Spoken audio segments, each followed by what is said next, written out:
Assalamualaikum warahmatullahi wabarakatuh. Perkenalkan, nama saya Siti Alia Sulanjani dengan NIM 2210105027. Saya di sini ingin menjelaskan materi kelompok 10 tentang keputusan pembiayaan dan keputusan investasi untuk memenuhi mata kuliah Behavior Corporate Finance.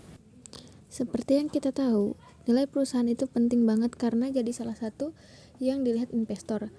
Kalau nilai perusahaan terus meningkat, itu berarti perusahaannya punya prospek yang bagus. Tapi dalam prosesnya sering muncul konflik antara pemilik saham, manajer, dan pemberi pinjaman.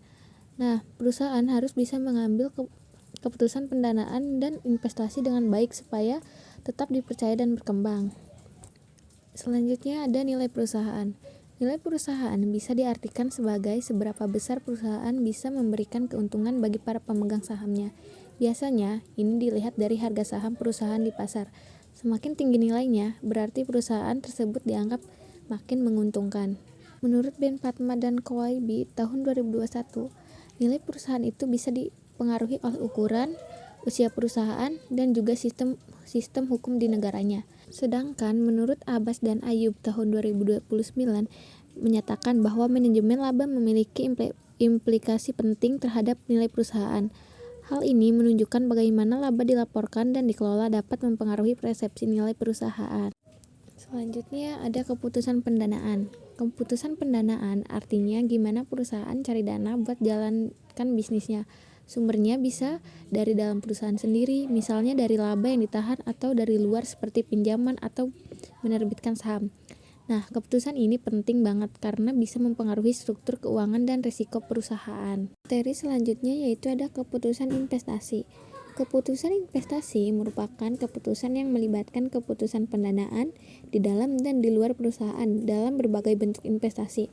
Dana itu bisa digunakan untuk investasi jangka pendek seperti surat berharga atau piutang, dan juga jangka panjang seperti pembelian tanah, mesin, atau bangunan. Jadi, perusahaan harus bisa memilih investasi yang paling menguntungkan dan sesuai kebutuhan. Selanjutnya ada kebijakan dividen. Dividen itu bagian dari laba yang dibagikan ke pemegang saham. Tapi nggak semua laba langsung dibagikan. Kadang ada juga laba yang disimpan buat kebutuhan perusahaan.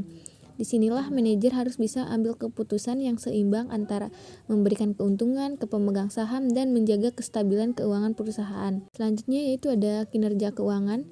Dalam laporan keuangan ada dua jenis aset, yaitu ada jangka pendek dan jangka panjang. Aset jangka pendek itu kayak kas atau piutang yang bisa segera dicairkan dalam waktu kurang dari 1 tahun. Sementara aset jangka panjang seperti tanah atau bangunan, manfaatnya baru terasa dalam jangka waktu yang lebih panjang. Perusahaan perlu mengatur dua jenis aset ini dengan seimbang biar keuntungannya tetap sehat. Nah, selanjutnya ada studi kasus. Sebagai contoh ada PT Unilever Indonesia Tbk. PT Unilever Indonesia Tbk adalah perusahaan barang konsumsi yang menghadapi tantangan akibat perubahan perilaku konsumen dan meningkatnya persaingan.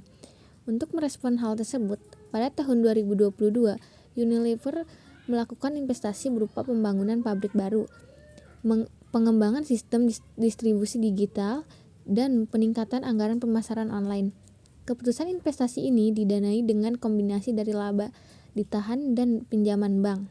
Namun, dalam pengambilan keputusan, manajemen sempat dipengaruhi oleh herding behavior, yaitu mengikuti strategi pesaing global tanpa sepenuhnya menyesuaikan dengan kondisi pasar lokal.